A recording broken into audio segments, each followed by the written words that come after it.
Bismillahirrahmanirrahim. Assalamualaikum warahmatullahi wabarakatuh. Habibku, Bapak Ibu yang saya hormati, tanpa terkecuali Bapak Kepala Sekolah, Bapak Maradona, beserta wakil bidang kesiswaan dan Bapak Ibu semua, alhamdulillah pada hari ini kita bisa berkumpul ya dalam kegiatan diseminasi dan briefing. Tetapi karena tadi saya ngobrol dengan Bapak Kepala Sekolah, insya Allah hari Senin besok kita rapat koordinasi Oktober, karena memang bulan ini sangat banyak agenda, agenda sekolah, agenda siswa, agenda Bapak Kepala Sekolah. Maka untuk memilih waktu untuk rapat ini susah. Mohon maaf, untuk bulan ini di akhir tanggal 30 besok, mudah-mudahan Bapak Ibu bisa diberikan kesempatan untuk hadir, kesehatan, dan kita bisa bersama-sama membahas apa yang perlu kita bahas di hari Senin. Jadi untuk hari ini pure waktu nanti diberikan kepada Pak Edo untuk diseminasi pemahaman dan pengalaman penerapan budaya positif. Pak Ibu, mohon kerjasamanya, karena hal ini akan Bapak Ibu rasakan bila mana Bapak Ibu nantinya menempuh sebagai calon guru penggerak, atau Bapak Ibu nantinya akan menjadi fasilitator atau pengajar praktik. Jadi slow saja, santai saja, kita dengarkan nanti apa yang akan disampaikan oleh Pak Edo. Tapi sebelumnya, untuk memulai kegiatan ini, marilah kita buka kegiatan ini dengan mengucap lafaz basmalah. Bismillahirrahmanirrahim. Yang kedua, sambutan dari Bapak Kepala Sekolah kepada Bapak Maradona, saya persilakan. Assalamualaikum warahmatullahi wabarakatuh. Selamat pagi, salam sejahtera untuk kita semua. Tabibun. Alhamdulillahirabbil alamin wa bihi nasta'inu ala umuri dunya. Wassalatu wassalamu ala asrofil anbiya wal mursalin wa ala alihi wa sahbihi ajma'in, amma ba'du. Pada yang saya hormati Wakil Kepala Bidang Kurikulum serta Wakil Kepala Bidang Kesiswaan UPT SMP Negeri 1 Kabupaten Suka, yang saya hormati Bapak Ridho Dinata SPD yang akan memberikan materi tentang pemahaman dan pengalaman penerapan budaya positif. Pada yang saya hormati Ibu Bapak Dewan Guru UPT SMP Negeri 1 pada Suka yang berbahagia. Puji dan syukur mari kita panjatkan kehadirat Allah Subhanahu wa Ta'ala yang telah melimpahkan segala rahmat hidayahnya, sehingga pada hari Jumat yang cerah ini kita dapat melaksanakan kegiatan diseminasi yang akan diisi oleh Bapak Ridho Dinata.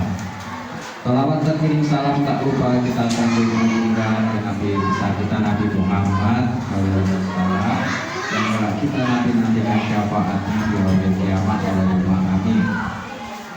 Ibu bapak yang berbahagia, pada kesempatan pagi hari ini sedikit banyaknya kita akan mendapatkan sedikit pengalaman materi yang akan dipaparkan oleh Bapak Ridho Dinata.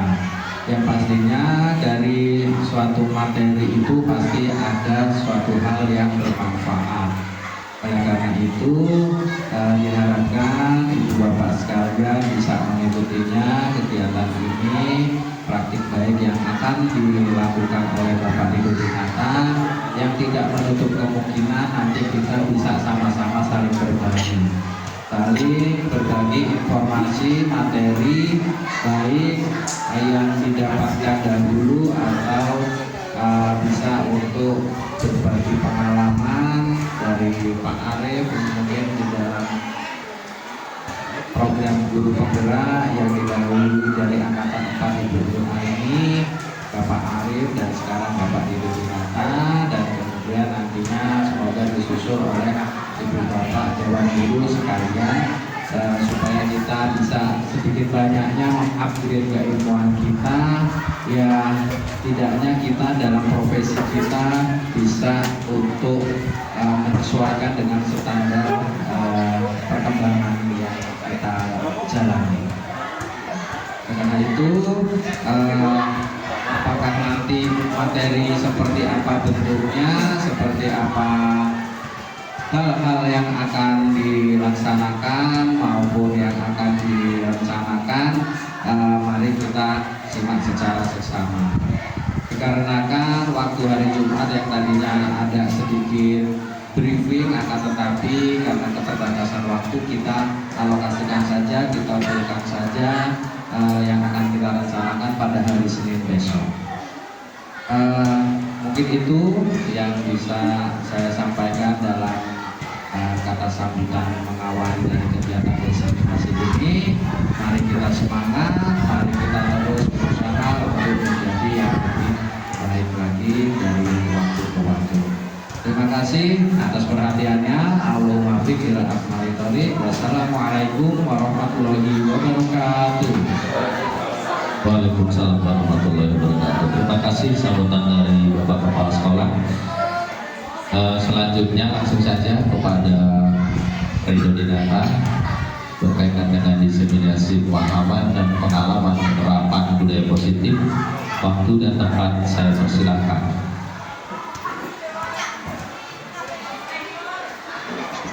Ya, terima kasih Pak Arif. Ya, terima kasih untuk Bapak Arif dan Bapak Kepala Sekolah yang sudah memberikan pengantar. Bapak Ibu yang sangat saya hormati, Assalamualaikum warahmatullahi wabarakatuh. Selamat pagi menjelang siang, salam sejahtera untuk kita semua. Tabibun. Pertama-tama bersama kita mengucap alhamdulillah sebagai tanda rasa syukur kita kehadirat Allah Subhanahu wa taala, sehingga di pagi yang cerah ini kita masih diberi berbagai nikmat, baik nikmat iman, nikmat Islam, terutama nikmat kesempatan dan nikmat sehat. Kita masih bisa berkumpul di ruang Dewan Guru untuk berbagi praktik baik, berbagi ilmu, berbagi hal-hal yang memang harus kita butuhkan dalam kehidupan kita sebagai guru di sekolah. Dan salawat serta salam selalu tercurahkan kepada junjungan kita Nabi besar Muhammad SAW. Semoga syafaatnya selalu kita dapatkan di yaumul akhir kelak. Amin amin ya robbal alamin. Bapak Ibu yang sangat saya hormati, sebelum masuk ke materi, saya sedikit disclaimer bahwa ini bukan hanya sebagai pemenuhan tugas saya sebagai calon guru penggerak angkatan 9 Kabupaten Pringsewu. Namun insya Allah apa yang saya paparkan ini ada dagingnya Bapak Ibu. Ada dagingnya dan bisa kita terapkan di sekolah kita tercinta ini demi anak-anak kita. Ya, diseminasi pemahaman dan pengalaman penerapan budaya positif. Apa sih budaya positif itu Bapak Ibu? Sebelum itu tujuan pendidikan. Nah, tujuan pendidikan menurut Ki Hajar Dewantara yaitu menuntun segala kebenaran yang ada pada anak agar mereka mendapat keselamatan dan kebahagiaan yang setinggi-tingginya, baik sebagai manusia pribadi maupun sebagai anggota masyarakat. Jadi ada yang membedakan antara pengajaran dan pendidikan. ruang-ruang kelas itu pengajaran, tapi konteks pendidikan itu luas Bapak Ibu. Dan bukan hanya di sekolah, ada trikon pendidikan, masyarakat, orang tua, dan juga sekolah. Itu tujuan. Dan kita sebagai guru hanya menuntun. Yang namanya menuntun itu berada di samping Bapak Ibu. Ya, nggak mungkin nuntun itu di depan, itu namanya narik. Nggak juga di belakang, tapi di samping. Karena anak memang sudah ada perangkatnya dari Tuhan dan kita hanya menginstalnya saja. Begitu Bapak Ibu. Next. Selanjutnya Bapak Ibu yang saya hormati, konsep inti budaya positif itu ada 6. Yang pertama, disiplin positif dan nilai-nilai kebijakan universal. Yang kedua, teori motivasi, hukuman, penghargaan, restitusi. Yang ketiga, keyakinan kelas. Yang keempat, kebutuhan dasar manusia dan dunia berkualitas. Yang kelima, restitusi, 5 posisi kontrol kita sebagai guru. Yang keenam, restitusi, segitiga restitusi. Ketika anak menghadapi masalah, apa yang dilakukan guru dalam keadaan dunia yang sekarang ini. Selanjutnya, Bapak Ibu yang saya hormati, budaya positif ada 2 suku kata di situ, ada budaya dan positif. Budaya positif merupakan nilai-nilai keyakinan dan kebiasaan-kebiasaan di sekolah yang berpihak pada murid agar murid dapat berkembang menjadi pribadi yang kritis, penuh hormat dan bertanggung jawab. Kata kuncinya itu ada di nilai-nilai. Nilai-nilai kebangsaan kita berbagai macam. Ada gotong royong, ada menghargai, dan keyakinan-keyakinan. Kenapa ada keyakinan-keyakinan? Itu nanti muncul dari pribadi anak masing-masing. Nah, budaya positif sekolah itu bukan hanya untuk anak, tapi seluruh ekosistem yang ada di sekolah menerapkan budaya positif. Keyakinan-keyakinan, nilai-nilai dan keyakinan-keyakinan. Itu kata kuncinya Bapak Ibu. Lanjutnya. Nah, di sini saya memimpikan murid-murid ekosistem yang ada di sekolah kita, murid-murid yang ada di sekolah kita. Itu saya memimpikan Maradona hebat. Mandiri, anak yang mandiri, religius, akhlak mulia, demokratis, nasionalis, harmoni, energik, berbudaya, aktif dan terampil. Apakah untuk menggapai Maradona hebat ini seperti apa? Yaitu tadi pembelajaran yang berpihak pada murid, program-program yang berpihak pada murid. Apel pagi bisa tidak menciptakan anak yang demokratis, nasionalis, religius? Bisa ya? Bisa nggak? Bu ini bisa, karena di situ ada pembacaan doa, di situ ada menyanyikan lagu wajib nasional. Bisa ya Bu? Ya. Dalam pembelajaran kita sehari-hari, bisa ya Bu ya? Kita doa dulu ya setiap pembelajaran. Terampil P5 kita begitu. Ya, Maradona hebat. Itu yang saya impikan Bapak Ibu. Selanjutnya Bu Rana. Kemudian yang pertama, eksplorasi konsep dari budaya positif, ya, terdiri dari 6. Yang pertama yaitu disiplin positif dan nilai-nilai kebijakan universal. Apa makna disiplin Bapak Ibu? Saya di sini tidak mau ngoceh sendiri. Saya pengen ada respon dari Bapak Ibu ya. Apa makna disiplin? Silakan Bapak Ibu. Siapa yang mau? Ayo. Sekali lagi, ini bukan hanya pemenuhan tugas, tapi kita sharing dan merefleksi diri kita. Insya Allah nanti kebuka pemikirannya, ya. Dan akan merubah paradigma berpikir yang selama ini mungkin kita anggap benar. Ya, terima kasih. Kalau menurut saya, disiplin adalah sikap di mana kita bisa melaksanakan sesuatu sesuai dengan yang diharapkan tepat pada waktunya. Itu mungkin sedikit dari saya, disiplin tepat pada waktunya. Oke, terima kasih Bu Yasti. Tepuk tangan dong, ya. Ya, supaya pas pada waktunya ya Bu ya. Ada lagi tambahan luar biasa tadi. Memang seperti itu tadi untuk di sini. Ada lagi tambahan Pak Arif mungkin? Silakan Pak Arif. Ya.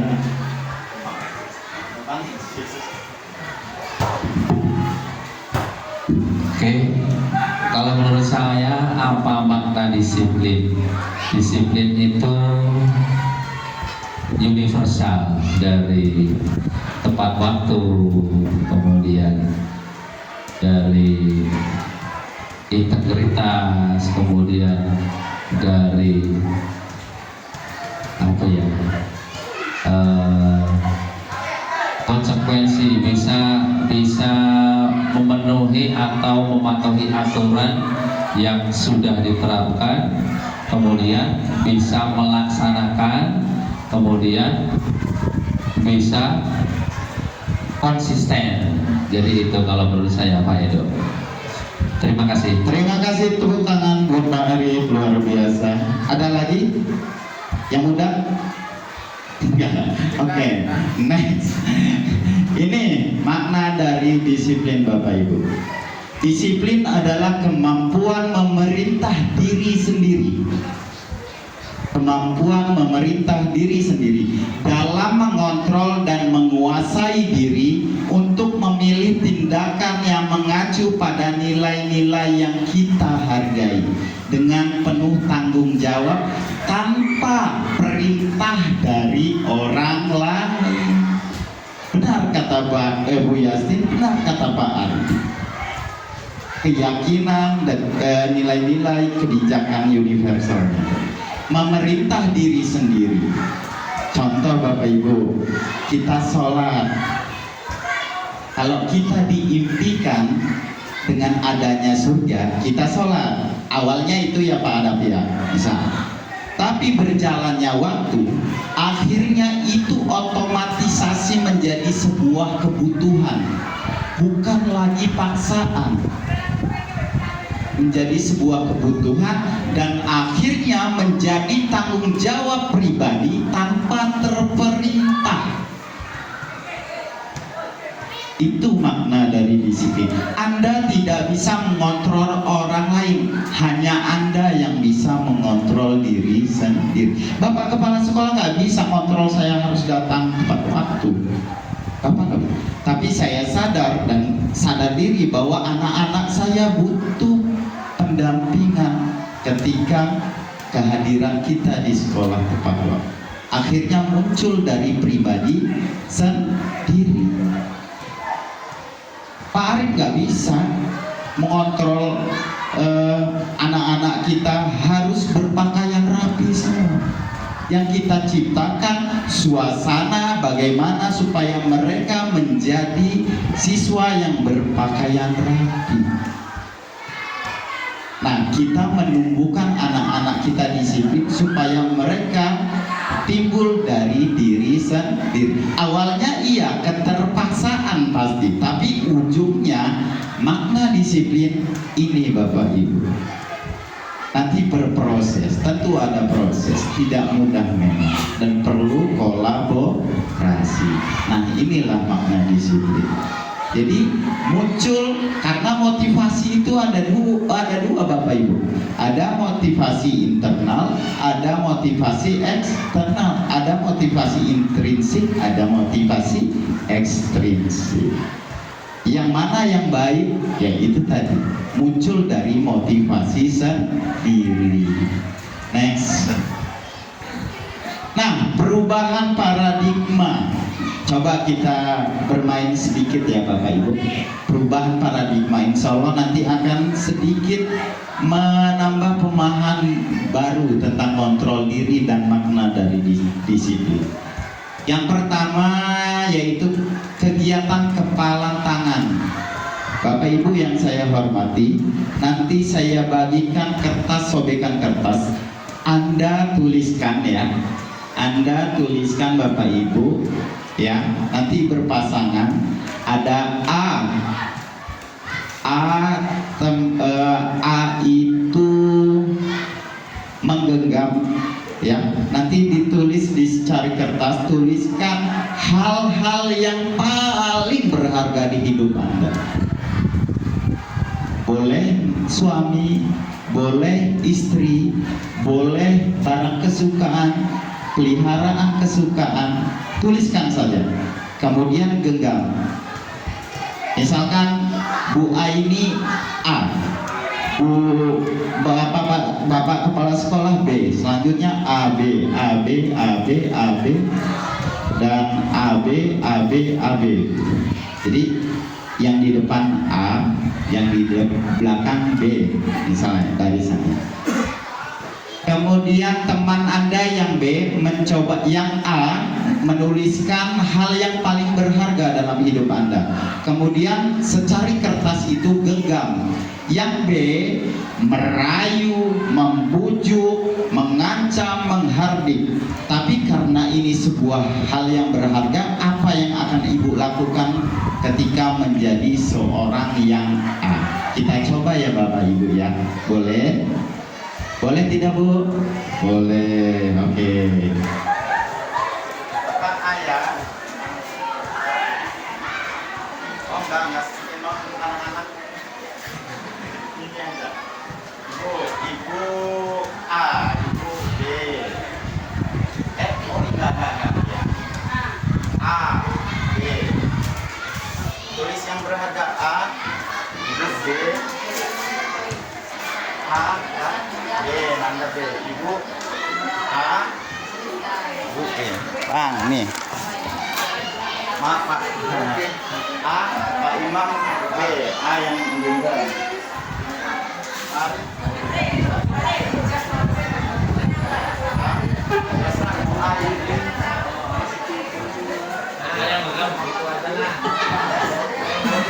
Ibu Sastri sama ini. A, B, ya sama-sama.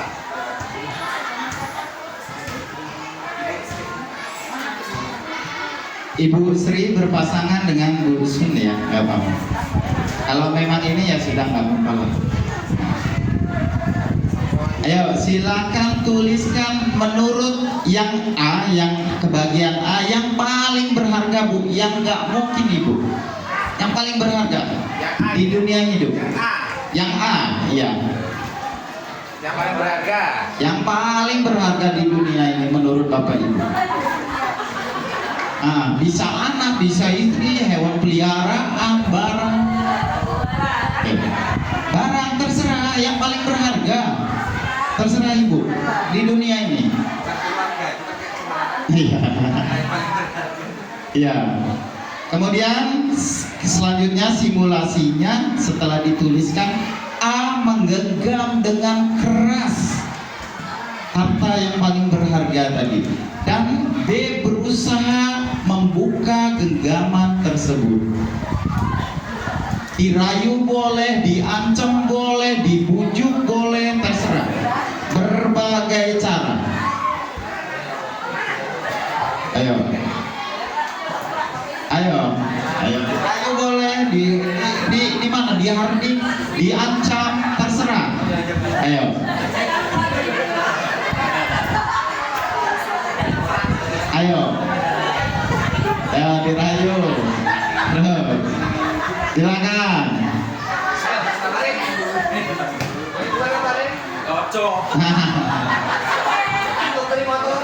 Ya, dirayu boleh, terserah Bapak Ibu. Ya, misalkan Gurara cowoknya paling berharga misalkan ya. Gak mau. Ya, sudah Bapak Ibu? Apa yang terjadi Bapak Ibu? Silakan, ada tanggapan?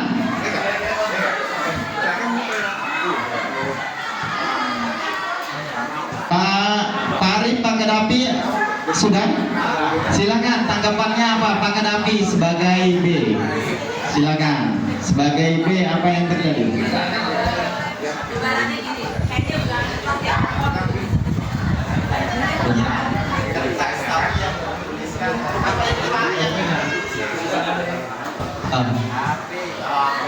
Ya, terima kasih waktunya untuk berbicara di sini. Saya juga nggak tahu mau ngomong apa, karena saya ini secara sudut pandangnya agak berbeda, jauh berbeda dengan orang-orang. Mungkin orang pikirnya A, saya pikirnya B. Orang berpikirnya ke sana, saya berpikirnya ke sini. Cuma saya kadang mengikuti sudut pandang orang ajar ini. Ya, tentu saja ketika kita mempunyai sesuatu yang berharga, otomatis kita nggak mungkin mau melepaskannya. Itu udah pasti, itu bahasanya itu kita harus baca defense mechanism. Jadi sebuah orang itu pasti mempertahankan dengan segala upaya dayanya, itu pasti akan mempertahankan, dan semua itu tergantung dengan motivasi masing-masing orang tersebut. Karena memang yang bikin kita sukses atau tidak sukses itu tadi motivasi kita. Sebesar apa motivasi kita untuk mempertahankan, dan sebesar apa motivasi kita untuk menyerang. Dan kalau saya tadi berperan sebagai yang menyerang, ya, berusaha sebagai menyerang. Dan segala upaya dilakukan juga kan. Di situ ada gaya tarik menarik. Tinggal di situ mana yang paling besar motivasinya, biasanya yang akan menang. Karena bukan perkara modalnya, bukan perkara latar belakangnya, kadang motivasinya itu yang bisa membuat kita jadi sukses atau berhasil. Itu menurut sudut pandang saya. Itu sudut pandang yang baik. Kalau sudut pandang yang lain bisa saya jelaskan, tapi mungkin dari pandang lebar, mungkin nggak setuju. Siap, nggak apa-apa. Tiap manusia punya pendapat dan itu tidak absolut Pak Kadapi. Ya, terima kasih, tepuk tangan buat Kak Kadapi ya. Selanjutnya untuk yang A, Pak Arif, gimana Pak Arif? Oke, saya selaku A akan mempertahankan. Jadi kalau menurut saya kegiatan ini yang bisa menjaga sesuatu hal yang berharga dalam diri kita adalah diri kita. Dari luar tidak bisa mempengaruhi. Lalu apa maknanya keterkaitan tadi dengan saya kaitkan dengan disiplin yang bisa menjaga, yang bisa merawat, yang bisa menerapkan, itu dari motivasi intrinsik kita. Mau digoda. Kalau saya menuliskan keluarga Pak di sini, dikasih motor, ditukar motor, nggak boleh Pak. Ini seumur hidup, dunia akhirat ini nanti kita, ya keluarga saya. Mudah-mudahan semua keluarga kita akan berkumpul ya Bapak Ibu ya. Iya. Kemudian yang bisa mengontrol orang lain ya orang itu sendiri, maksudnya motivasinya itu ya motivasi intrinsik. Kalau itu Pak Eda, terima kasih. Terima kasih, tepuk tangan buat Pak Arif. Ya, nanti Pak Kadapi tadi menjelaskan nanti ada teori menang kalah ada. Dan kenapa makna dari ini? Ya, ketika sesuatu hal yang kita pertahankan dan berharga, mau dirayunya semacam apapun, akan tetap melawan. Artinya apa? Anak-anak kita ketika kita treatmentnya memaksa, merayu, mungkin mereka nurut, tapi ada hal yang tidak dapat kita ketahui akan menjadi sebuah bumerang bagi kita sendiri juga nanti. Karena apa? Karena keterpaksaan itu tadi Bapak Ibu tidak muncul dari diri sendiri. Oke, terima kasih. Kalau yang paling berharga di antara Erman dan Rara tadi apa berharganya?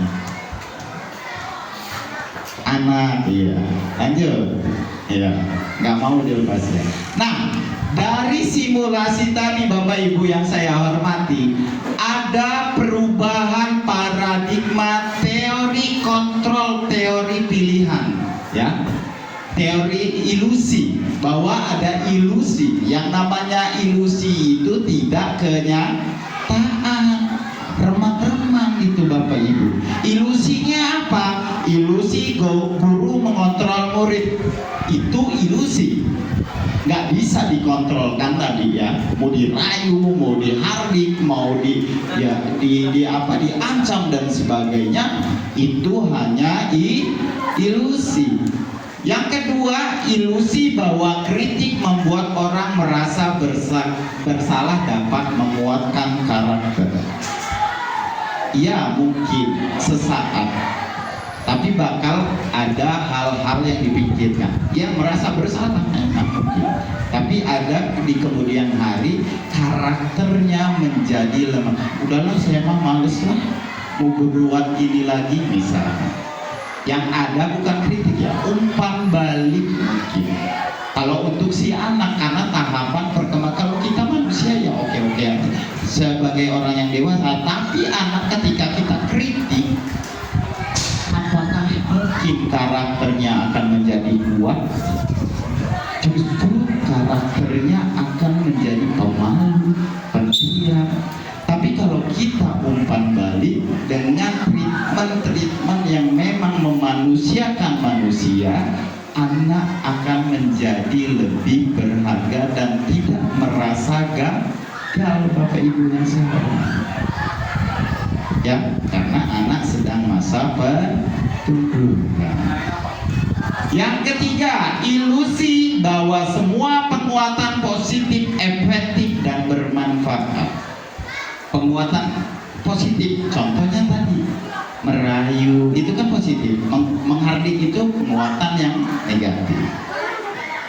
Efektif dan bermanfaat itu juga ilusi, Bapak Ibu. Iya, mungkin saat itu, tapi apakah akan continue, akan berkelanjutan, akan konsisten? Yang dicapai itu konsistensinya. Itu hanya ilusi, Bapak Ibu. Ilusi orang dewasa memiliki hak untuk memaksa. Kita sebagai orang dewasa, untuk anak-anak kita paksa sedemikian rupa. Hari itu mungkin bisa, tapi motivasinya apa? Oh, kalau ada Pak Edo saya masukin baju. Oh, nggak apa-apa awalnya, tapi kita berusaha. Nggak apa-apa. Nanti ada teori hukuman dan sebagainya, nggak apa-apa. Tapi nanti kita akan mencapai bagaimana anak itu memang butuh untuk berpenampilan rapi, bukan hanya karena Pak Edo, bukan hanya karena Pak Arif, bukan hanya karena Mr. Kadafi, tapi muncul dari dirinya sendiri bahwa saya butuh sebuah kerapihan, misalnya seperti itu. Selanjutnya, Bapak Ibu yang saya hormati, siapa sesungguhnya yang memiliki kontrol? Kita tahu bahwa ada teori stimulus dan respon, ada rangsangan kemudian ada respon, ya. Ada jual, ada beli misalnya. Kita coba kalau yang teori stimulus respon, kita mencoba mengubah orang agar berpandangan sama seperti kita. Tapi pada teori kontrol pilihan, kita berusaha memahami pandangan orang lain tentang dunia. Gak bisa saya menyamakan pandangan saya dengan Bu Yasti. Gak bisa pandangan saya samakan dengan Bu Aini. Gak bisa. Semua berbeda. Yang kita lakukan hanya mengelola perbedaan. Kita terlahir sudah berbeda, tangan kiri dan tangan kanan sudah berbeda. Lalu kita mau menyamakan dengan kita, itu tidak bisa. Ya, tangan kiri, tangan kanan kita sudah lahir saja sudah beda. Kemudian perilaku buruk dilihat sebagai suatu kesalahan tanpa tahu penyebabnya. Sama, semua perilaku memiliki tujuan.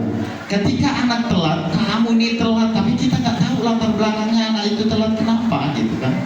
Entah ada di rumahnya musibah, entah di jalan dia musibah. No judgment langsung kayak. Kita cari dulu informasi. Dan nanti mental anak akan jatuh. Padahal apa? Dia telat misalkan nolongin orang yang jatuh dari motor, akhirnya telat. Ya? Kemudian orang lain bisa mengontrol saya, itu salah kalau itu stimulus respon. Anda tidak bisa mengontrol orang lain. Pemaksaan ada pada saat bujukannya gagal. Ya udah sih nak, aku, kamu ini nggak ngaku, ujungnya kan ya. Ketika dirayu gagal, maka pemaksaan. Kolaborasi dan konsensus menciptakan pilihan-pilihan baru. Kolaborasi, kita konsensus itu sebuah perjanjian gitu, kesepakatan kelas, keyakinan kelas, dan itu akan memunculkan motivasi intrinsik. Model berpikir menang kalah. Nah, Bang David, menang kalah. Pokoknya gua harus gimana caranya anak ini ngaku gua yang menang gitu sebagai guru, saya yang menang sebagai guru. Tapi kita sebisa mungkin paradigma kita tentang teori kontrol pilihan berpikir menang-menang. Anak menemukan cara menyelesaikan masalahnya sendiri. Sulit memang, sulit. Tapi kita coba Bapak Ibu. Sulit memang. Di tempat saya beberapa kali, Pak, tempat saya mah sulit. Sulit bukan berarti nggak bisa kan? Itu tantangan kita Bapak Ibu.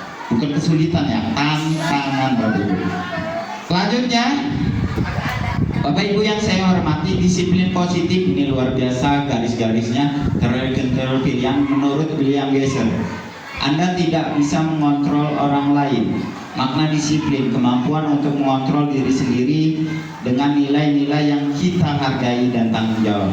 Semua perilaku memiliki tujuan. Teori motivasi menghindari hukuman untuk mendapatkan imbalan. Nah, yang ketiga ini untuk menghargai diri sendiri. Ini semua dari motivasi ekstrinsik, tapi ini yang ketiga untuk menghargai diri sendiri itu dari motivasi intrinsik. Model berpikir menang-menang, kolaborasi, konsensus menciptakan pilihan baru. 5 posisi kontrol kita sebagai guru: penghukum, pembuat rasa bersalah, teman, pemantau, dan manajer. Ada segitiga restitusi, menstabilkan identitas, validasi tindakan, menanyakan keyakinan. Realitas kebutuhan kita berbeda, bahwa kebutuhan dasar manusia berbeda. Kita berusaha memandangkan orang lain tentang dunia, setiap orang memiliki gambaran berbeda. 5 kebutuhan dasar manusia: bertahan hidup, penguasaan, kasih sayang dan rasa, diterima, kesenangan dan kebebasan. Anak perlu kasih sayang kan? Perlu kan? Kemudian nilai-nilai kebijakan universal. Nah, itu yang akan nanti kita buat dalam keyakinan kelas. Nilai-nilai kebijakan adalah sifat positif yang merupakan tujuan mulia yang ingin dicapai setiap individu. Nilai-nilai tersebut bersifat universal dan lintas bahasa, suku, bangsa, agama maupun latar belakang. Nilai-nilai universal itu bisa digunakan di setiap agama, di setiap daerah, dimanapun Bapak Ibu. Setiap perilaku memiliki tujuan, mau itu perilaku yang dianggap salah maupun yang benar Bapak Ibu. Dengan mengaitkan nilai kebijakan yang diyakini seseorang, maka seorang motivasi intrinsiknya akan terbangun. Kita kaitkan ketika anak berbuat salah, kaitkan dengan nilai-nilai kebijakan universal tersebut. Apa nilai-nilai kebijakan yang kita ingin capai sebagai pelajar Indonesia? Yaitu menerapkan terciptanya profil pelajar Pancasila. Anak yang seperti apa? Anak yang beriman, bertakwa pada Tuhan dan berakhlak mulia, mandiri kelas. Nah, keyakinan kelas. Keyakinan kelas dengan kesepakatan kelas sama nggak Bapak? Sama. Tadi baca sampai jam berapa? Benar. Ya nanti kita coba. Next. Nah, mengapa tidak peraturan saja? Mengapa harus keyakinan kelas? Mengapa kita memiliki peraturan harus menggunakan helm bila menghargai mengendarai kendaraan roda 2? Kita pakai helm nih, naik motor. Yang ada apa Bapak Ibu? Saya pakai helm takut polisi. Bukan untuk keselamatan. Itu peraturan. Mengapa kita memiliki peraturan harus datang tepat waktu saat mengikuti pelatihan? itu takut kena marah kan, itu kan segala macam. Lanjut. Mengapa tidak peraturan saja? Mengapa harus keyakinan kelas? Untuk mendukung motivasi intrinsik. Nah, itu tadi memunculkan dari anak supaya menjalankan daripada hanya sekedar mengikuti serangkaian peraturan, keterpaksaan Bapak Ibu. Lanjut.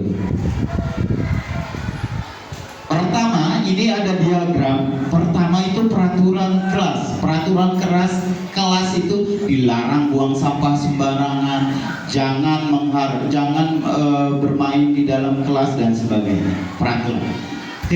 Muncul tingkatan ke atasnya, keyakinan kelas. Membuang sampah dapat menyebabkan penyakit misalkan. Kita rubah dari kalimat yang negatif menjadi kalimat positif. Dilarang jangan itu kalimat. Dari keyakinan kelas mendapatkanlah lingkungan yang positif, ekosistemnya bagus. Selanjutnya sampai titik puncak kita mendapatkan yang namanya budaya positif, kebiasaan tanpa lagi paksaan, tanpa lagi bujukan Bapak Ibu. Lanjut. Peraturan, keyakinan kelas. Nah, kalau peraturan selalu kembalikan buku ke tempatnya. Kalau keyakinan kelasnya apa Bu Rara kira-kira Bu?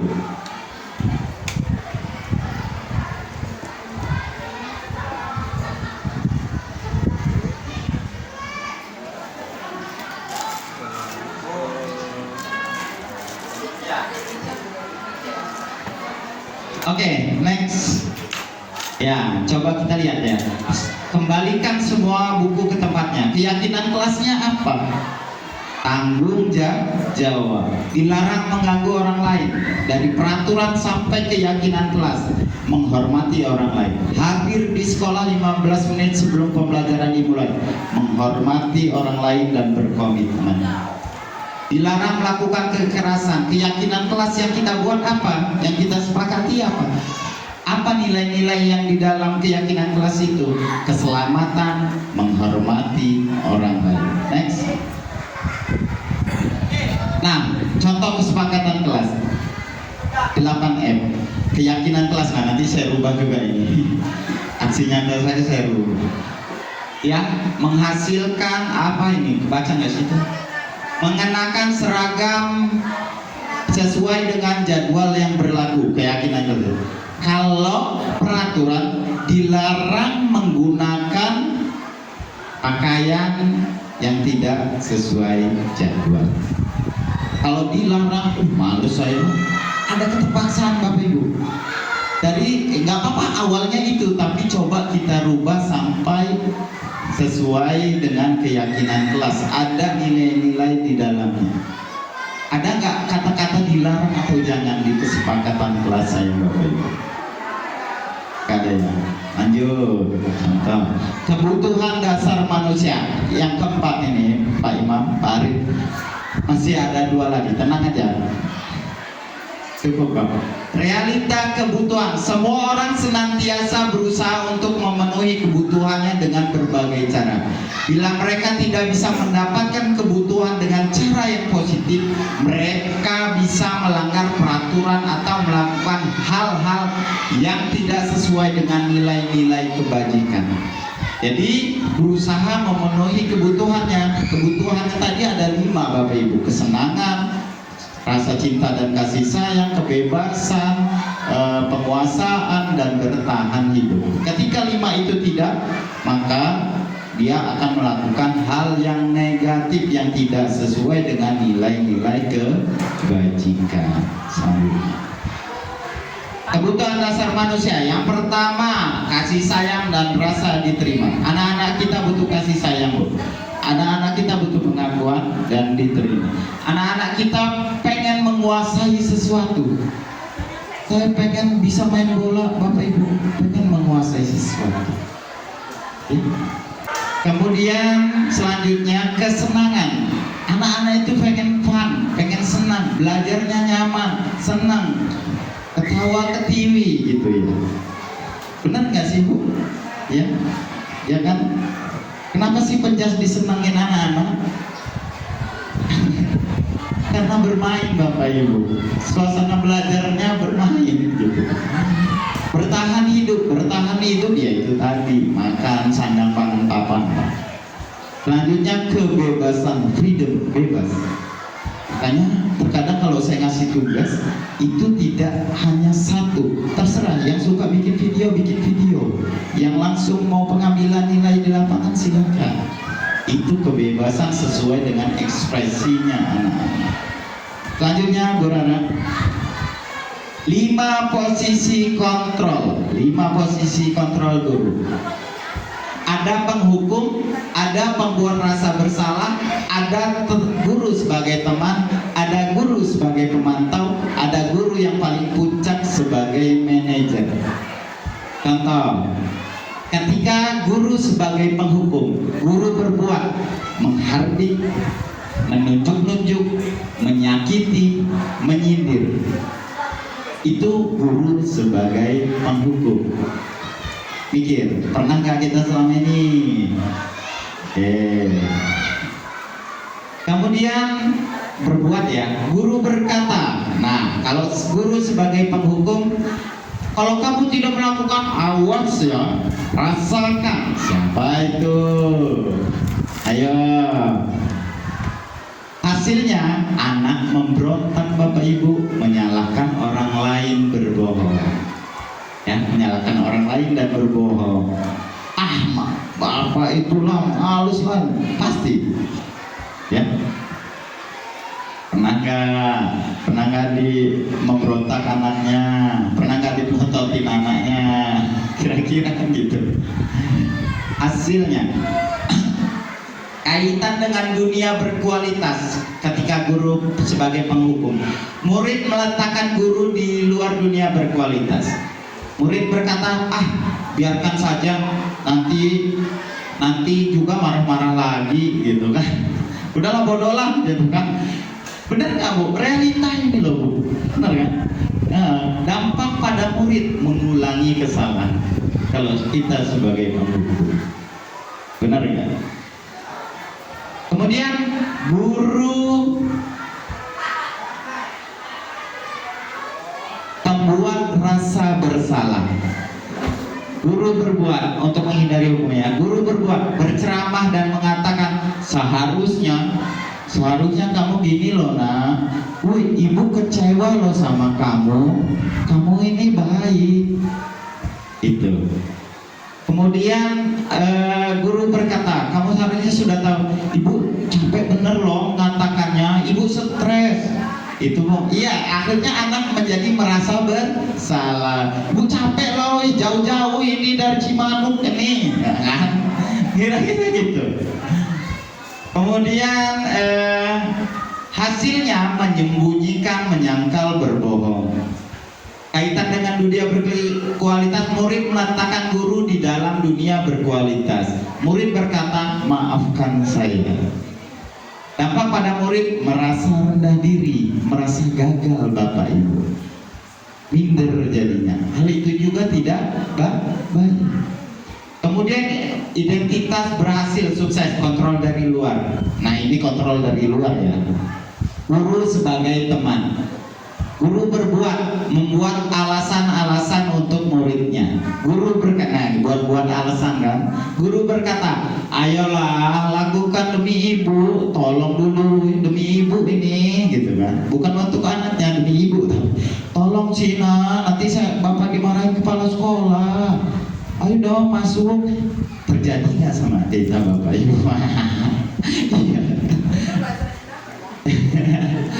Saya juga.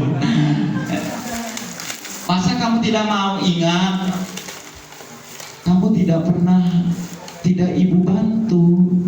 Nah itu guru sebagai teman. Hasilnya apa dari kita sebagai guru, sebagai teman? Ketergantungan. Kalau nggak ada ibunya sulit dia anak ini. Kaitan dengan dunia murid meletakkan guru sebagai orang yang sangat penting di dunianya. Sebenarnya sebagai penting, gitu kan. Murid berkata, saya berpikir Bapak Ibu teman saya, ternyata begitu. Kira saya suhu gitu. Tampak pada murid lemah tidak mandiri. Nah kalau nggak ada ibu itu saya nggak mau lah. Saya nggak. Itu sebagai teman. Itu. Sekarang refleksikan diri Anda sendiri Bapak Ibu. Nah, yang kedua, keempat, guru sebagai pemantau imbalan ya, mengharapkan imbalan dan sebagainya. Menghitung dan mengukur. Apa peraturannya? Guru berkata, apa peraturannya? Hasilnya menyesuaikan diri bila diawasi. Jadi anak itu akan masukin baju kalau diawasi. Anak itu akan diam, tidak mencontek ketika diawasi. Kita sebagai pemantau. Kemudian kaitan dengan dunia berkualitas, murid meletakkan guru, peraturan dan hukum di dunia berkualitas. Murid berkata, berapa banyak bintang yang saya harus peroleh? Nah, mengharapkan imbalan itu tadi Bapak Ibu, penghargaan. Berapa halaman yang harus saya tulis? Tuh kan? Dampaknya menitik beratkan pada sanksi atau hadiah untuk dirinya. Oh saya nggak mau, berapa ya? Kalau saya nulisnya banyak, nilainya ini manusiawi sih. Namun ada puncak dari segala puncak kontrol kita sebagai guru, yaitu manajer. Guru berbuat apa? Mengajukan pertanyaan-pertanyaan pemantik kepada anak-anak. Guru berkata, apa yang kita yakini nak? Kita yakini di keyakinan kelas. Oh iya, menghormati orang lain Bu, Pak. Apa yang bisa kamu kerjakan untuk memperbaiki masalah ini? Yaitu ada solusi. Contoh ketika saya jadi pembina upacara, kenapa kamu nggak pakai ini nak, memvalidasi masalah? Kenapa kamu nggak pakai ini? Hilang Bob. Gimana caranya supaya kamu upacara pakai topi? Beli, Pak. Beli. Gitu. Jadi anak menemukan solusi dari permasalahannya sendiri. Menguatkan pribadi, kaitan dengan dunia berkualitas. Murid meletakkan diri sebagai individu yang positif dalam dunia berkualitas. Murid berkata, bagaimana caranya saya bisa memperbaiki keadaan. Dia berpikir bagaimana cara memperbaiki keadaan. Dampaknya mengevaluasi diri dan bagaimana cara memperbaiki diri. Itu tumbuh dari diri murid sendiri. Selanjutnya berharap pertanyaan.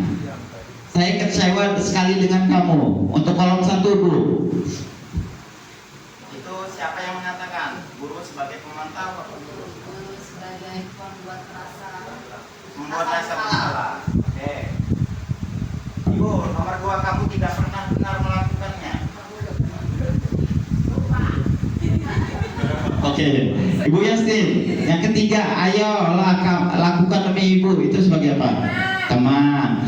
Apakah kamu mau mendapatkan stiker bintang ini? penghargaan dari apa ya? Ayo. Hadiah ya, pemberian program pasti. Pemantau. Oke. Bagaimana kamu bisa menyelesaikan masalah ini? Guru sebagai manajer. Kamu selalu yang paling terakhir.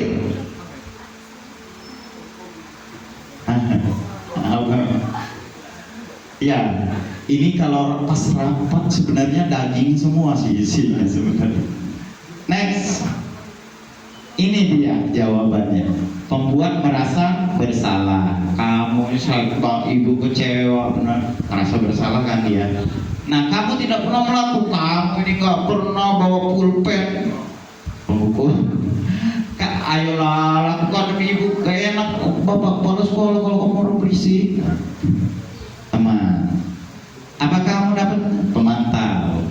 Bagaimana kamu supaya anak itu menemukan cara dari masalah yang mereka hadapi. Manajer apalagi. Kamu selalu yang paling terakhir, pembuku.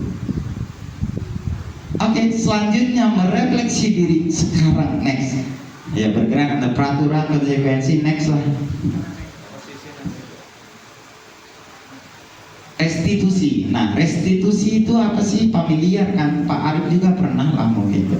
Restitusi adalah proses menciptakan kondisi bagi murid untuk memperbaiki kesalahan mereka, sehingga mereka bisa kembali pada kelompok mereka dengan karakter yang lebih kuat.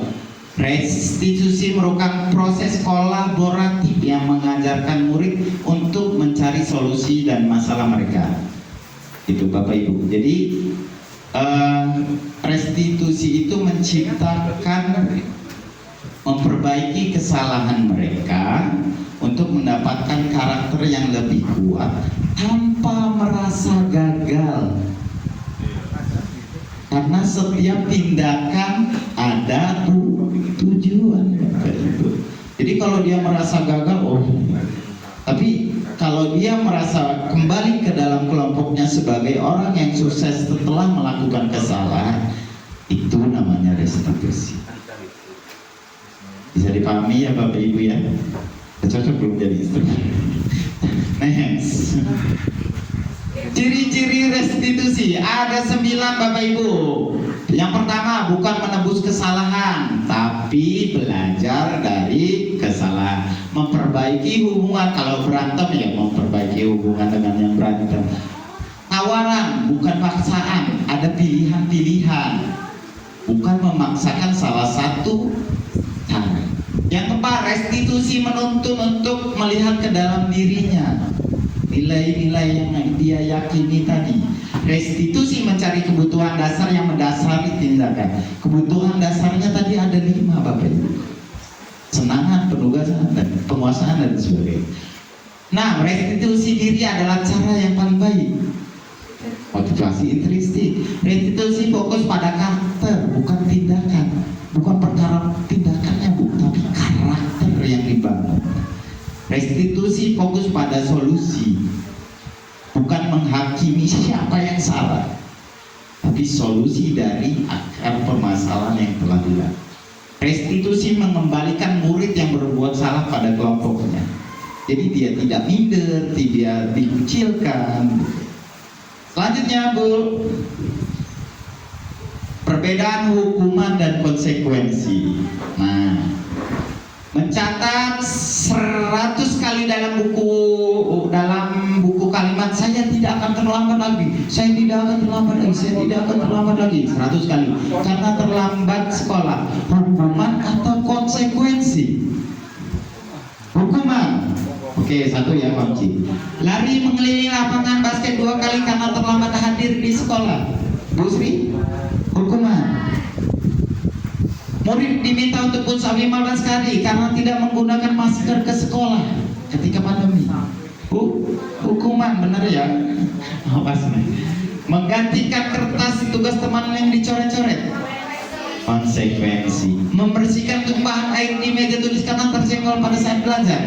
Konsekuensi.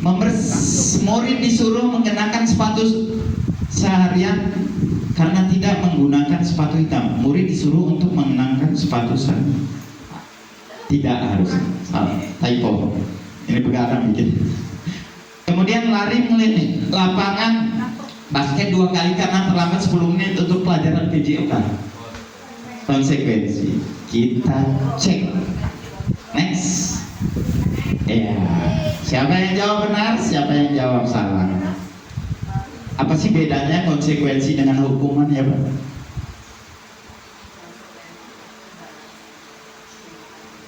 Oke. Konsekuensi biasanya sudah disepakati dulu. Sepakati dulu. Oke, konsekuensinya. Spontan. Spontan. Ya, benar kata Pak Arif, luar biasa. Hukuman memang spontanitas dan tidak ada kaitannya dengan hal yang ia lakukan. Mencatat 100 kali dalam buku SDM apa? Nggak ada konsekuensi. Menulis itu apa gitu? Solusinya, gitu kan? Hukuman, murid disuruh, misalkan lagi hukuman, murid diminta untuk push up karena tidak menggunakan masker. Apa hubungannya masker dengan push up gitu loh? Benar nggak Bu? Tapi kalau PJOK ini sudah kesepakatan dan benar ketika pelajaran PJOK, agak membingungkan juga kalau pelajaran seni juga misalnya di situ. Tapi kalau sudah kesepakatan nggak apa-apa juga. Nah itu antara konsekuensi dan hukuman. Maka di dunia yang sekarang ini perlu adanya keyakinan dan kesepakatan supaya terhindar dari Pak siapa itu yang didenda 50. Nah itu Bapak Ibu ya, lanjut. Dunia sekarang. Nah, segitiga restitusi, ada segitiga restitusi namanya. Yang pertama ya, menstabil, terserah acak dalam melakukan kita itu tadi ya, cara menyelesaikan masalah. Menstabilkan identitas, validasi tindakan yang salah atau kebutuhan, menanyakan keyakinan. Pertama misalkan menstabilkan identitas dulu supaya tidak merasa gagal anaknya. Tiap orang pasti pernah melakukan kesalahan loh. Nah, Bapak juga pernah melakukan. Kamu bukan satu-satunya yang pernah melakukan ini kok. Nah, artinya ketika dia melakukan kesalahan, berantem misalkan, lempar-lemparan misalkan, dia tetap merasa sukses gitu, tidak merasa gagal. Nantinya endingnya. Kemudian memvalidasi kebutuhan. Pertanyaan ini, kamu tentu punya alasan kenapa ngelakuin itu, ya. Validasi tindakannya. Adakah cara yang lebih efektif untuk mendapatkan apa yang kamu butuhkan? Misalkan saya punya pulpen tapi ngerebut. Ada nggak cara yang lebih efektif? Kemudian menanyakan keyakinan, nilai-nilai apa yang telah disepakati. Nah, lihat dong peraturannya, lihat dong keyakinan kelas kita, lihat dong kesepakatan kelas kita. Kamu ingin menjadi orang yang seperti apa? Nah, itu menanyakan keyakinan. Next, menstabilkan identitas untuk membuat anak yang merasa gagal karena berbuat salah menjadi positif terhadap dirinya. Artinya tetap sukses seperti itu. Jadi anak nggak minder, oh saya salah, saya nggak mau lah gabung lagi di kelas saya. Seperti itu, ya Bu ya. Lanjut. Validasi tindakan, membantu murid mengenali kebutuhan dasar yang dipenuhi ketika melakukan kesalahan. Guru berkata kamu bisa saja melakukan hal yang lebih buruk, tapi kamu tidak melakukannya kan, gitu. Soalnya anak berantem cuma nonjok muka, nggak apa-apa. Kalau kamu melakukan hal yang lebih, mungkin bisa juga gitu, tapi dampaknya pun lebih buruk. Nah, itu validasi tindakan yang salah. Kamu pasti punya alasan. Nah, kenapa sih kamu ngelakuin itu? Kamu boleh tetap berusaha menjaga sih, tapi tambahkan sikap yang lain yang baru. Misalnya, maukah kamu belajar cara lain untuk mendapatkan yang kamu butuhkan? Nah, itu memvalidasi tindakan yang salah. Menanyakan keyakinan, guru berkata dengan nilai-nilai kebajikan universal tadi Bu, kita kaitkan. Apa yang nilai yang kita percaya di sekolah kita, nilai universal apa yang kamu langgar? Nah, terlambat misalnya, tidak menghargai waktu, tidak menghargai teman misalnya, ketika mengganggu teman yang sedang belajar. Next. Nah, nonton video aja. Ini dia. Suaranya ada kayak gitu. Dalam penerapan disiplin positif restitusi, salah satu program yang dikembangkan adalah 5 posisi kontrol. 5 posisi kontrol dalam restitusi adalah proses perjalanan seorang terdidik agar dapat mengenali dirinya. Pada video kali ini, kita akan membahas tentang 5 posisi kontrol yang dikembangkan oleh Diane Dawson dan contoh penerapannya.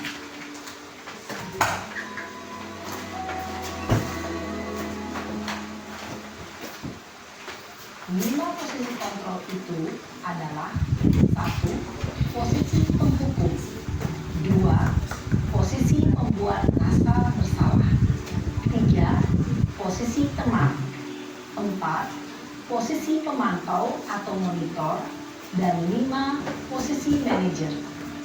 Untuk lebih memahami kelima posisi tersebut, mari kita saksikan kasus Naren yang terlambat hadir 20 menit di sekolah dan melihat bagaimana kelima posisi kontrol dalam menghadapi masalah tersebut.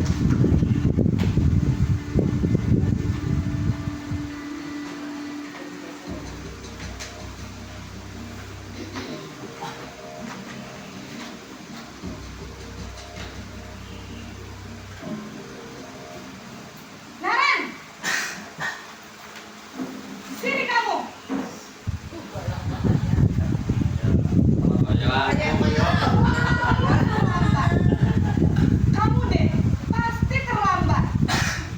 Bu, saya... Apa? Apa coba? Alasan kamu apa lagi? Kapan sih kamu tidak terlambat?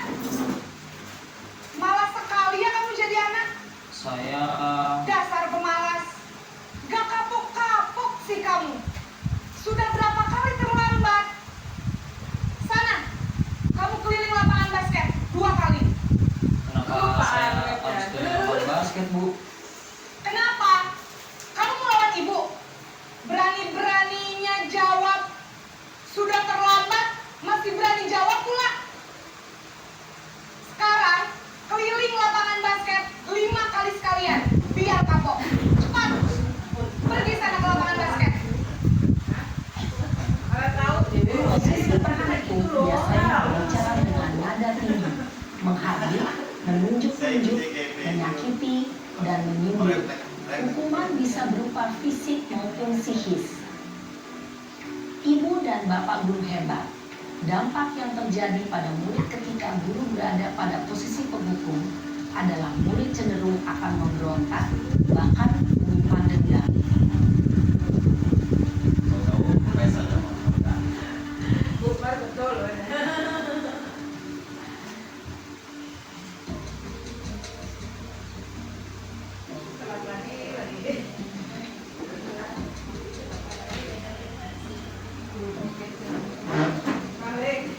Naren!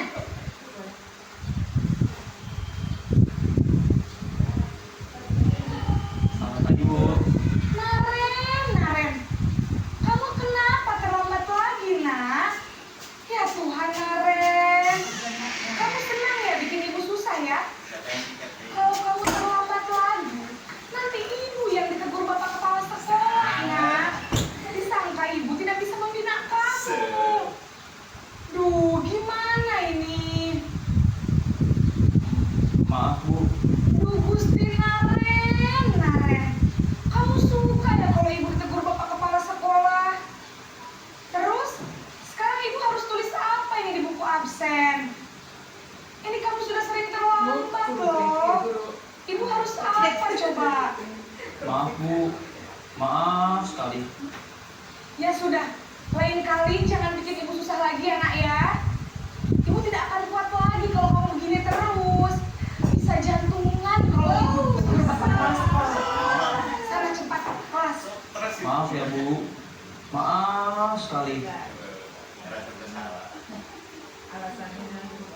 Posisi membuat rasa bersalah berbicara dengan nada tenang, cenderung lembut.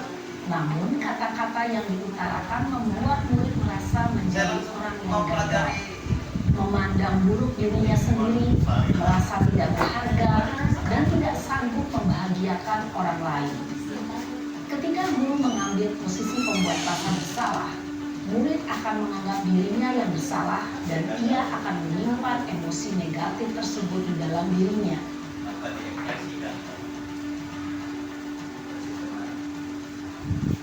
Halo, Bro.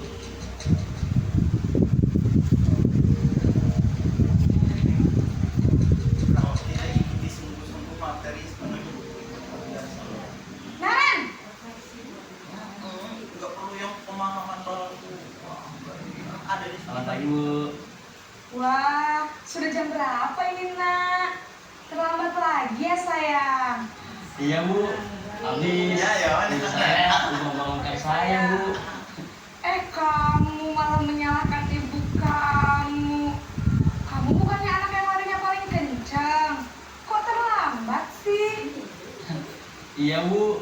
Saya memang terlambat bangun tadi. Jadi, biarpun saya lari kencang, tetap gak kekejar, Bu. Ya sudah sana. Nanti lain kali larinya lebih kencang lagi ya. Biar gak terlambat lagi. Bikin seneng ibu. Demi ibu. Bisa kan? Bisa lah, Bu. Ya sudah sana masuk kelas. Ibu beresin urusan absen kamu. Kamu ini ada-ada saja. Dalam posisi teman, guru berbicara dengan nada suara ramah, akrab, cenderung bersenda gurau untuk menjaga suasana tetap santai. Murid akan merasa senang, aman, dan akrab dengan guru. Identitas yang tercipta adalah identitas sukses atau berhasil. Namun, perlu diingat, karena ini masih dorongan eksternal, maka ada faktor ketergantungan dari murid kepada orang tertentu. Di sini, guru absennya, sehingga di lain waktu, murid bisa berperilaku baik, namun hanya kepada orang-orang tertentu saja. Monitor aja pemantauan. Masih eksternal.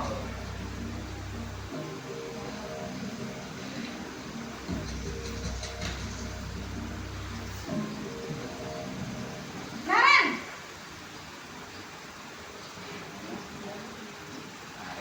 Selamat pagi Bu. Naren, apa peraturan sekolah kita tentang jam berapa kita harus masuk sekolah, nak? Kita harus di sekolah jam 7 Bu. Iya betul, sekarang sudah jam 7.20. Naren sudah tahu konsekuensinya jika tak hadir.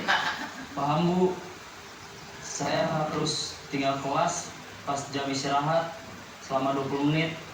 Iya benar, konsekuensinya demikian. Jadi nanti jam 9.30 pas istirahat, kamu harus tinggal di kelas, kerjakan tugas tambahan untuk ketertinggalan kamu, ya? Baik Bu. Posisi pemantau mengandalkan penghitungan atau data untuk mengontrol murid. Guru mengarahkan murid berdasarkan peraturan dan konsekuensi. Seorang pemantau menunjukkan bahasa tubuh dan ekspresi wajah yang datar dan cenderung formal.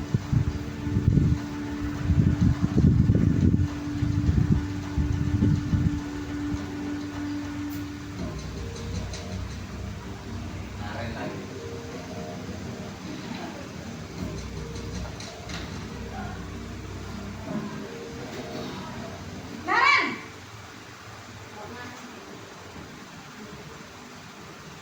Selamat pagi Bu. Selamat pagi, Naren. Maaf Bu, saya terlambat. Iya, sekolah masuknya jam 7, sekarang sudah jam 7.20. Jadi sekarang bagaimana ini, Naren? Maaf Bu, saya lupa setel alarm saya semalam. Baiklah, menurut kamu, keyakinan sekolah yang mana yang perlu kamu tingkatkan? Menghargai diri sendiri dan orang lain mungkin ya Bu. Setuju. Jadi, apakah Naren meyakini prinsip saling menghormati tersebut? Iya Bu, saya meyakininya. Apakah Naren bersedia memperbaiki masalah keterlambatan ini? Bersedia Bu. Bagaimana kamu akan memperbaiki masalah keterlambatan ini? Saya akan coba untuk tidak lupa menyetel alarm saya Bu. Baik, kalau Naren lupa menyetel alarm di rumah, ada orang yang kira-kira bisa bantu mengingatkan tidak? Ada Bu, kakak saya, Kak Ema. Ada lagi selain Kak Emma? Selain Kak Ema, ada ibu saya. Baik, jadi yang mengingatkan Naren adalah Kak Emma dan ibu kamu ya? Kira-kira akan mulai setel alarm kapan nih, Naren? Setelah pulang sekolah, akan segera saya lakukan. Baik, jadi Naren akan setel alarm untuk bangun besok pagi dan akan diingatkan oleh kakak dan ibunda Naren ya. Ada lagi yang mungkin perlu dilakukan, Naren, agar tidak terlambat bangun lagi? Tidak ada Bu. Baik, Naren, terima kasih untuk kerjasama kamu. Sekarang kamu perlu kembali ke kelas untuk belajar. Baik Bu, terima kasih. Posisi manajer adalah posisi kontrol yang disarankan untuk membimbing murid memiliki sikap disiplin yang positif, yaitu murid yang mandiri, bertanggung jawab, dan dapat memecahkan masalah. Tujuan dari posisi ini adalah agar murid dapat berefleksi atas tindakannya. Guru akan dengan tulus memberikan pertanyaan-pertanyaan bermakna, sehingga membuat murid dapat belajar dari kesalahannya dan mencari sebuah solusi untuk menyelesaikannya. Ibu dan Bapak guru hebat, setelah mengamati adegan kelima posisi kontrol tadi, kira-kira posisi mana yang paling ideal? Posisi mana yang dapat menunjang motivasi intrinsik murid? Ya, tentu posisi manajer. Posisi ini memang posisi ideal yang ingin dituju setiap pendidik. Pada posisi inilah, guru dapat menerapkan disiplin positif yang berpihak pada murid. memerdekakan muridnya. Perjalanan seorang pendidik tentunya tidak mudah.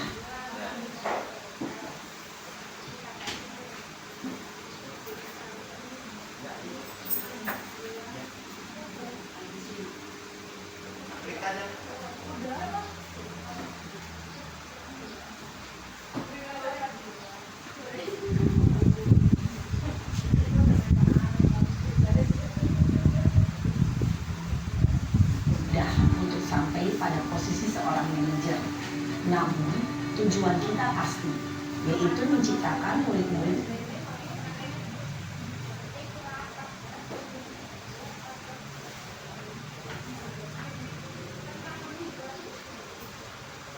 Nah, Bapak Ibu, menurut Bapak Ibu ada di posisi mana saat ini Bapak Ibu guru?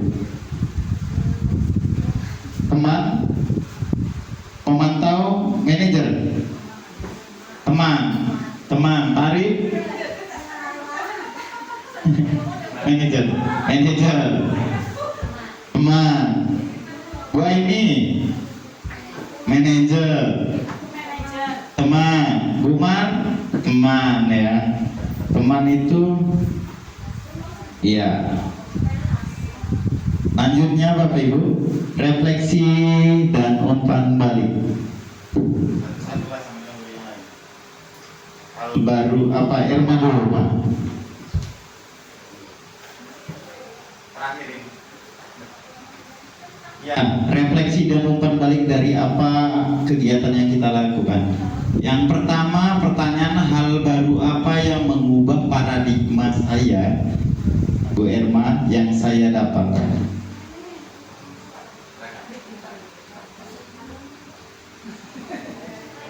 Oh, dari depan dulu lah.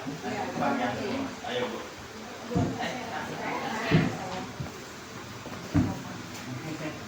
Jam 11 Pak. Bu Aini. Wah ini mah bukan hal baru sih. Wah ini cuma yang baru.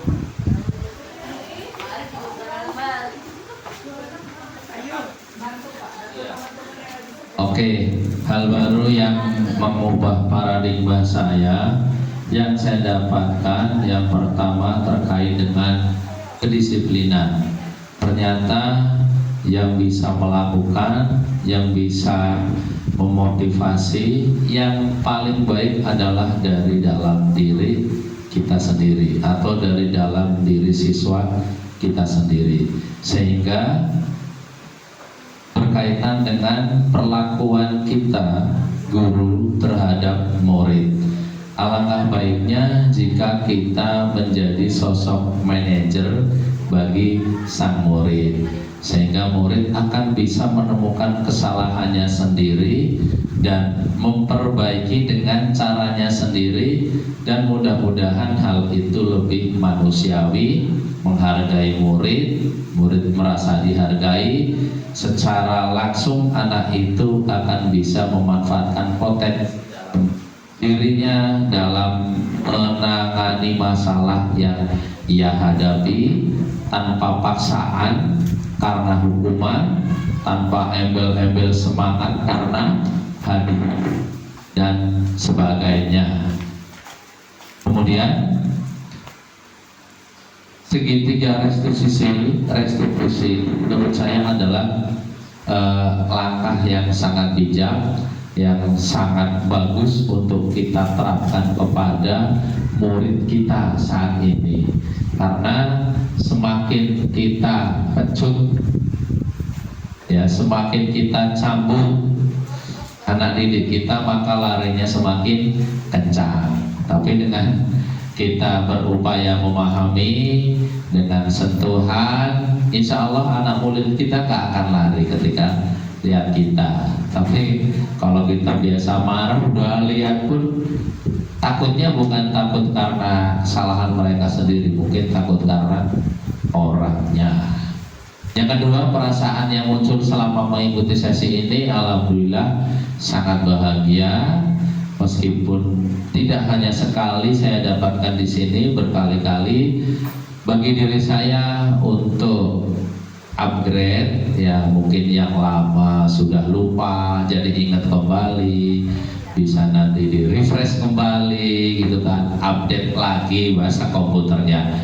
Kemudian peran Among seperti apakah yang saya telah lakukan selama ini? Nanti biar semua bahagia. Biar sebagian. Tadinya mau saya dicampur, cuman keterbatasan waktu. Oke, terima kasih. Gantian. Nggak, Bu Ai, biar eksis. Sebenarnya nggak baru, cuman ini menjadi Jangan nomor 3 aja, Pak. ya, peran Among seperti apakah yang saya lakukan selama ini. Ya mungkin ya ketika kadang manajer itu selalu jadi patokan ya dalam kita, kalau misalnya kita udah ngerti nih tentang materi posisi kontrol gitu ya, pasti kita berusaha untuk menjadi peran ambil posisi yang manajer. Tapi terkadang ada emosi juga yang berkecampur gitu ya. Jadi emosi, entah itu emosi dari diri sendiri ataupun lingkungan gitu ya, membuat kita itu untuk menjadi posisi manajer nggak terus-terusan gitu ya. Pasti ada sisi dimana menjadi pemantau gitu dan seterusnya. Tapi selalu kita ingat terusnya adalah jangan sampai kelewatan gitu sebagai seorang pendidik gitu ya. Terus nomor 4 ya. Oh, ganti aja, itu aja. Terima kasih Bu Ai dari pembagian semua eksistensi. Cek. Ya, ini untuk yang nomor 4 Pak ya. Iya. Saya akan menjadi Oh iya. Saya akan menjadi Among yang seperti apakah setelah mengikuti sesi ini? Kalau saya melihat tadi videonya, pengennya jadi yang manajerial. Jadi manajer itu kita menumbuhkan kesadaran atau keyakinan dari diri anak sendiri, sehingga kita juga memanusiakan mereka. Istilahnya mungkin terlambatnya karena faktor apa?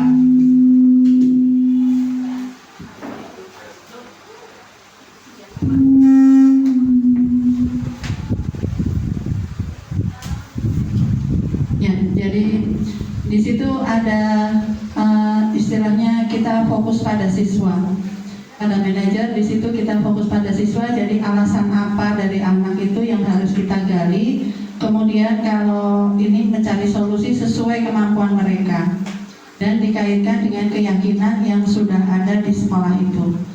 Itu yang manajer. Tapi kalau yang lain mungkin ada faktor ekstrinsik tadi, sehingga itu ada faktor pemaksaan sehingga nanti bisa terulang kembali. Tapi kalau yang keyakinan diri sendiri, kemungkinan anak ini sudah janji dalam diri sendiri, kesadaran sendiri tanpa ada paksaan dari orang lain.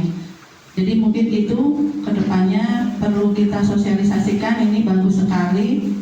Kalau menurut saya materi ini kalau bisa disampaikan ke semua guru Pak. Jadi kita menangani anak itu ibaratnya tidak malpraktek, tidak salah penanganan yang akan menimbulkan trauma berkelanjutan untuk anak itu di masa yang akan datang.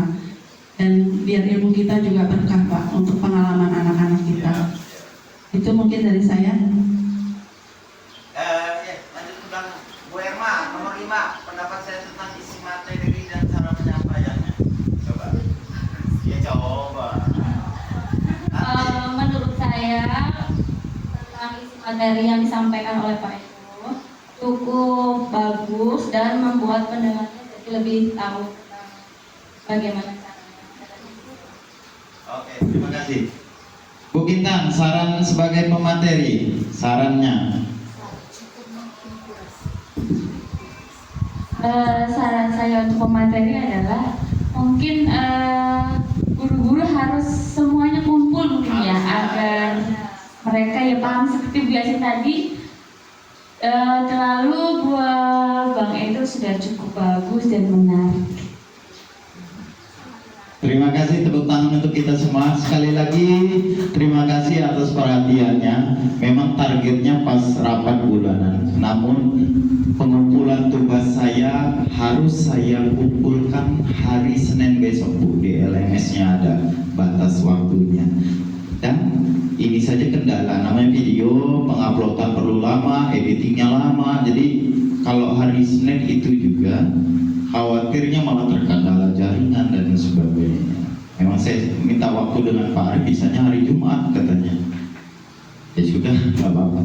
Tapi mudah-mudahan ketika ingin berbagi lagi praktik baik ini, saya siap lah. Bu Aini juga siap berbagi. Dan mudah-mudahan apa yang disampaikan ini menjadi refleksi bagi diri kita masing-masing. Kita di mana, apa yang sudah kita lakukan, dan akan melakukan apa di kemudian hari. Itu saya aja yang dapat saya sampaikan dalam diseminasi ini. Kurang lebihnya mohon maaf ketika ada salah.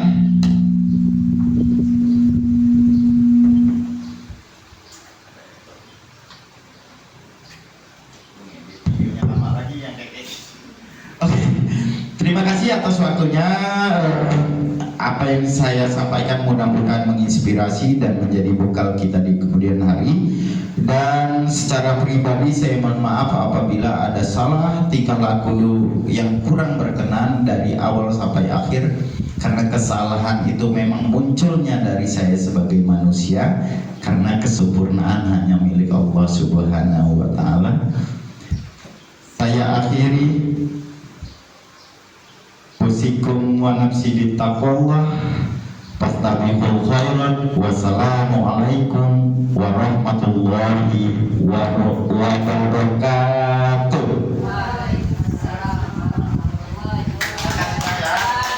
Kasih mohon maaf ini balik lagi bukan hanya untuk pemenuhan tugas, mudah-mudahan ada isinya. Warahmatullahi wabarakatuh. Waalaikumsalam warahmatullahi wabarakatuh. Selamat pagi semua. Sehat ya. Pada kesempatan pagi ini kita kelas 8F mencoba merevisi peraturan kelas kita yang dibuat di awal tahun ajaran yang lalu dan disesuaikan. Nanti dari peraturan tersebut kita revisi menjadi sebuah keyakinan kelas. Kalau nanti ada kata-kata di peraturan kelas itu dilarang, jangan, nanti kita coba sama-sama merevisinya menjadi sebuah keyakinan kelas, dan keyakinan tersebut ada nilai-nilai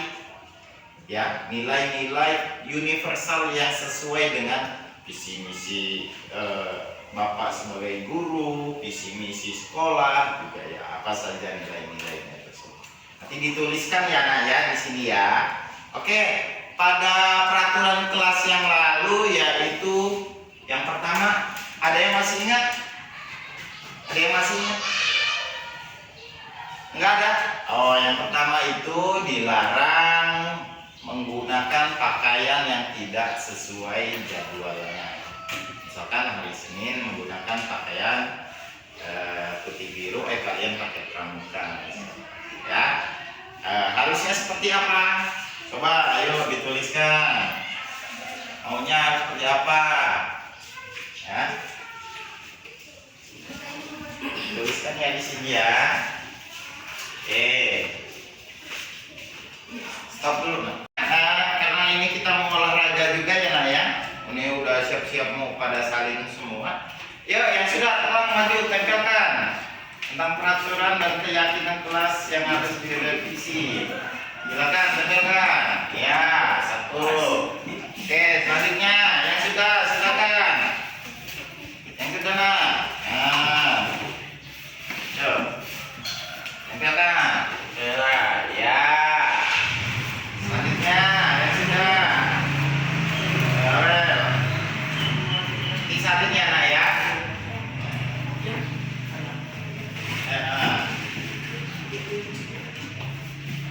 Oke, bagus. Selanjutnya. Oh, pulpen. Ayo. Tempelkan yang sudah. Enggak usah. Ayo. Oke, pelan-pelan ini kan hari ini. Silakan kembali. Oke.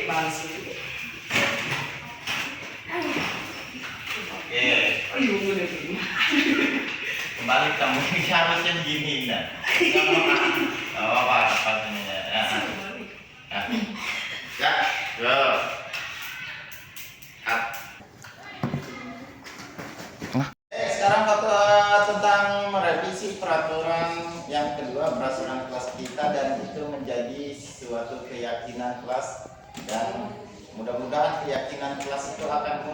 dari hati kalian ya. Silakan lagi ini.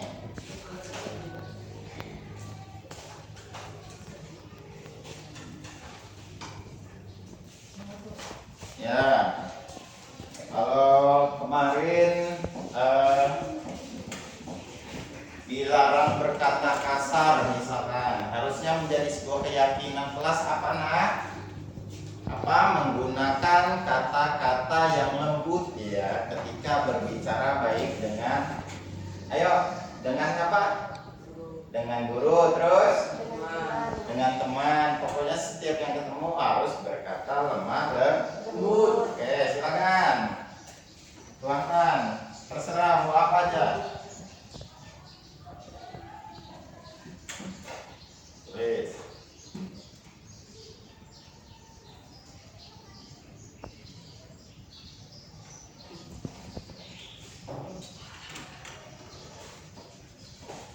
Sana ya. Kamu olahraga ini.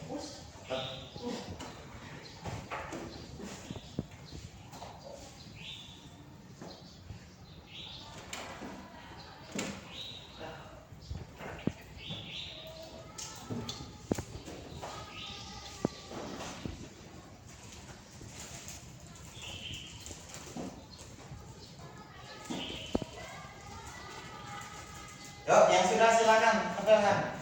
Ayo, sini.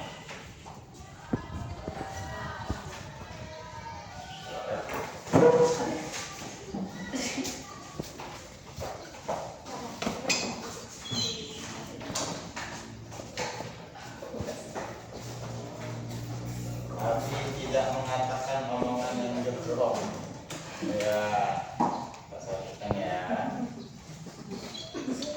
Oke, cukup. Terima kasih. Ya, ini sudah ya. Coba Bapak satukan ya, yang sama Bapak kelompokkan kata-katanya. Mengenakan seragam sekolah sesuai jadwal yang berlaku. Memakai baju sesuai jadwal. Oke, ya.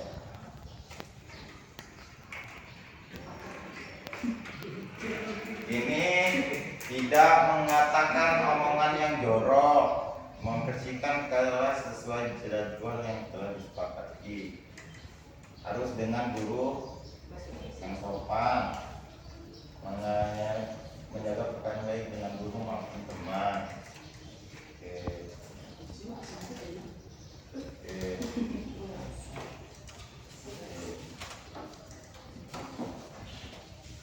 Oke, cukup.